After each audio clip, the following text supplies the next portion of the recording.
नमस्कार साथियों, आज संस्कृत विषय का कक्षा 10वीं का जो पेपर है कल आपका, लेकिन बहुत से बच्चों ने कहा है कि सर संस्कृत की क्लास जरूरी बन गई है हमारे लिए। तो बेटा कोई दिक्कत नहीं, आपने अगर थोड़ा भी बहुत पढ़ा होगा तब भी आप कल संस्कृत का पेपर करके आओ। आज हम चलाएंगे भाग 1 कि आपको क्या क्या करके जाना है, क्या क्या नहीं करना है। तो देखते हैं संस्कृत में बेटा आपका बोर्ड परीक्षा 2026 संस्कृत का हैक चल रहा है और ये केवल आज है भाग 1। भाग 1 आपका चल रहा है, तो यहाँ पर आपको क्या क्या करके जाना है यहाँ पर आज आपको मैं बताने जा रहा हूँ। तो क्या करना है आपको, सबसे पहले आप कुछ मत करिएगा। सबसे पहले आप जो भी अनसीन आती हैं, आपके 15 से 20 नंबर की अनसीन आती हैं। कितने नंबर आती हैं? 15 से 20 नंबर की, समझ रहे बात को? हाँ, 15 से 20 नंबर की ओटी आती है, या सॉरी अनसीन आती है। अनसीन कैसे आएंगी? एक आपका आएगा जो बिना पढ़ा लिखा हुआ गद्यांश आएगा। बिना पढ़ा लिखा यानी कि आपसे पीछे से सेकंड लास्ट क्वेश्चन रहता है, जो कि आपने कभी नहीं पढ़ा होगा। उनमें से क्वेश्चन आपके गद्यांश दिया होगा और नीचे क्वेश्चन दिए होंगे। एक क्वेश्चन ऐसा मिलेगा जो को आपको नहीं आएगा। इसके लिए आपको करना यह है कि आपको गद्यांशों को जो भी है आपके परीक्षा अध्ययन परीक्षा वो जो भी आपके पास अवेलेबल है, जो कि आपके शिक्षकों ने कराया है, उसके अकॉर्डिंग आप उनको जरूर लगाइएगा। ठीक है, तो याद रखना पहली बात तो गद्यांश, इसको बोलते हैं, हिंदी में लिख देता हूं, अपठित गद्यांश।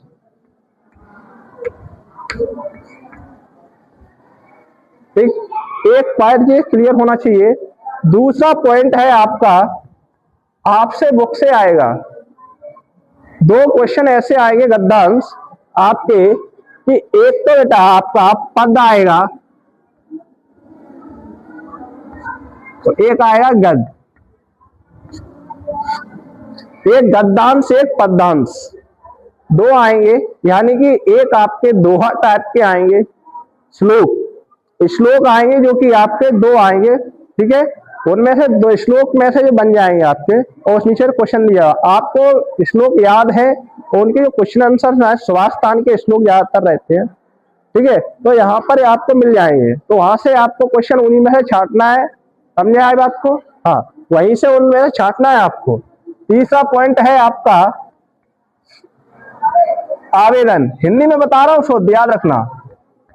आवेदन यानी कि बोले तो प्रार्थना पत्रम लिखा होगा वहां, प्रार्थना पत्रम,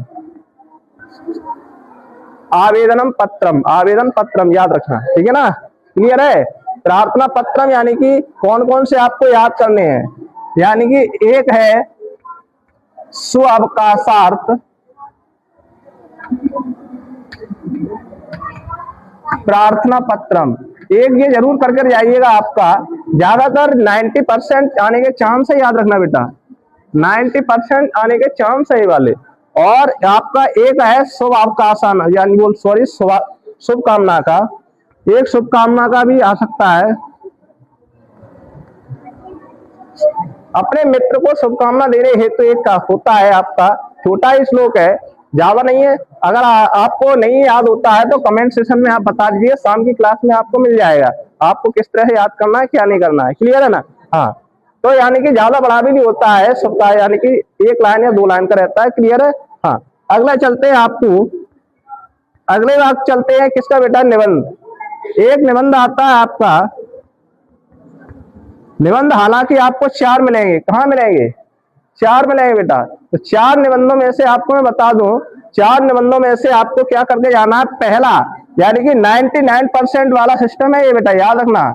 एक तरह से है ये याद रखना है, हैक करना जो भी है। ठीक है, ये है कौन सा आपका, संस्कृत भाषा, संस्कृत भाषा।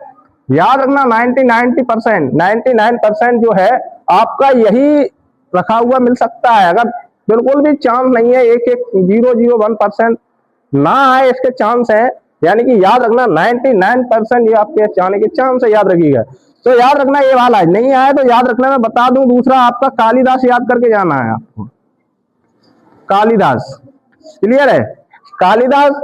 और तीसरा अगर ऐसे एक ज्यादा है तो दीपावली कर लेना, यानी कोई दिक्कत नहीं है, इन तीनों में से ज्यादातर आया है, नहीं कोई दिक्कत वाली बात नहीं है, मैंने बता दिया है आपको। यहाँ पर ज्यादातर इसके चांस ज्यादा है, इसके 50% है, इसके जो भी है, फिर अदरवाइज जो भी है, क्लियर है ना। तो याद रखना 4 आपने को देखने को मिलेंगे और क्लियर हो जाएगा। तो याद रखना ये सारी चीजें क्लियर है। हाँ, अगर कोई समस्या है कमेंट में बता देना, शाम की क्लास में मिल जाएगी आपको, क्लियर। अब बात करेंगे यहां से, ये सारी चीजें आपको हो गई। अब हम बात करेंगे किसकी, संस्कृत वाले निबंध हो गए, आपका स्वावकाश और गद्यांश पद्यांश जो भी है, और आपके 2 ये दस्ते हो गए। अब बात करेंगे हम श्लोक की, किसकी करेंगे, श्लोक। श्लोक बेटा आते हैं, ये क्वेश्चन कैसे आता है, ये क्वेश्चन आता है 2 स्वास्थान श्लोक लिखने को आते हैं, कितने, 2 स्वास्थान श्लोक, स्वास्थान श्लोक लिखने के लिए आते हैं। लेकिन गलती कहां करते हैं अपन, 2 श्लोक याद करते हैं, कितने याद करते हैं, 2 याद रखना, 2 श्लोक करके याद मत जाना, रिस्क रहेगा, 2 श्लोक कभी याद मत करके जाना, इस रिस्क रहेगा। हमेशा 4 श्लोक याद करना है, कितने करना है, 4 श्लोक प्रॉपरली याद करना ही करना है आपको। अगर आपको क्लियरली कॉन्फिडेंस के साथ लिखकर आना है तो 4 श्लोक आपको याद करने हैं, छोटे हैं, कोई ज्यादा बड़े नहीं है, स्वास्थान के श्लोक हैं। और कौन से श्लोक याद करने हैं आपको, स्वास्थान के श्लोक करने हैं। बाई चांस 2 इधर आ भी जाते हैं इनमें, यानी कि पद में अगर 2 श्लोक आ भी जाते हैं तो आपको कोई दिक्कत वाली बात नहीं रहेगी। ये 4 श्लोक है, 2 आपको कंठस्थ याद है तो आप लिख सकते हो, क्लियर है ना, आप लिख सकते हो, कोई दिक्कत वाली बात नहीं होगी। और याद रखना, लिहाज रखने के साथ साथ आपको 2 बार प्रैक्टिस करके जानी होगी, समझेंगे बात को, हाँ 2 बार जरूर प्रैक्टिस करके जाना है। अब बात कर रहे हैं संधि समास, ये भी आ सकते हैं, ज्यादातर संधि आती है ऑब्जेक्टिव टाइप में, आपके ऑब्जेक्टिव टाइप में आपके संधि आती है, लकार आते हैं, प्रत्यय आते हैं, अप्रत्यय जो भी है आपका, ठीक है ना, जो कि आपके पढ़े वचन है, ठीक है, ये सारी चीज आपके आती है। लेकिन मेन चीज मुद्दा ये है कि जिन्होंने बिल्कुल नहीं पढ़ा है, अगर आप यहां से लेकर यहां तक इतना भी ठोस आप करके जाते हो, गारंटी दे रहा हूं पास की, बता दे रहा हूं मैं, जितना भी आप करके जाते हो गारंटी है पास की, मैं बता रहा हूं आपको। हाँ, आगे अगर आप थोड़ा बहुत और भी पढ़ना चाहते हो तो आप देखने को मिलेगा, आपने से संधि आप पढ़ते हो ना, हिंदी में आपने संधि पढ़ी है, सबने पढ़ी है, समास पढ़े हैं, वचन पढ़े हैं, हैं? हाँ, नहीं पढ़े तो मैं शाम को क्लास में आपको बता दूंगा, संधि भी आपको थोड़ी टॉपिक बताऊंगा, और इससे आपका जो लकार है आपके, उनमें भी वचन है आपके जो भी है, ठीक है, स्त्रीलिंग पुल्लिंग जो भी है आपके, टॉपिक आपको शाम की क्लास में देखने को मिलेगी, ठीक है। तो याद रखना, जब तक के लिए शाम तक के लिए आपके लिए वर्क समझ लो मेरा, ये वर्क है आपके लिए, आप सभी के लिए वर्क है, वर्क आप लोगों को करना है, ये शाम तक ये क्लियर करनी है, वर्क ये पूरा कंप्लीट करना है, कोई दिक्कत है नहीं होना चाहिए आगे, यानी कि शाम तक का वेट कीजिए और तब तक का ये पूरा रिवीजन करिएगा, ठीक। मिलते हैं शाम की क्लास में, धन्यवाद।